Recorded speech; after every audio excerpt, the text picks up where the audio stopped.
ভাই আমরা তো এই স্বাধীনতা চাই নাই ভাই, যে স্বাধীনতা আমাদের পরিবার ক্ষয়ক্ষতি হইব। কি বলো ভাই, দেশ তো স্বাধীন হয়েছে, ক্ষয়ক্ষতি হোক তাতে কি হয়েছে? ক্ষয়ক্ষতি তো তোমার হয়েছে, জনগণের তো হয় নাই। জনগণের সবার তো ক্ষয়ক্ষতি হয় নাই, দেশ তো স্বাধীন হয়েছে ভাই। দেশ স্বাধীন হয়েছে কি আমাদের ক্ষতির জন্য নাকি ভাই? এটা কি দেশ স্বাধীন বলে? আসলে আসলে দেশ ধ্বংসের পথে চলে গেছে। দেশ তো স্বাধীন হয় নাই, সে দেশ তো ধ্বংসের পথে চলে গেছে ভাই। কিছু বাঙালি আছে বলে দেশ স্বাধীন হয়েছে, আমি বুঝি না তারা যে কিভাবে যে বলে দেশ স্বাধীন হয়েছে। আসলে দেশ স্বাধীনতা এইটা বলে না যে অন্যের ক্ষতি।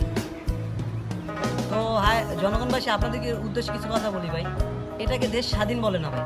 দেশ স্বাধীন বলে তাকে আমরা যেন নিরাপদে থাকতে পারবো, আমরা ক্ষয়ক্ষতির সম্মুখীন হব না, সেটাকে স্বাধীন বলে ভাই। তো আপনারা এই ভুল চিন্তা ভাবনা নিয়ে থাকেন না যে দেশ স্বাধীন হয়েছে।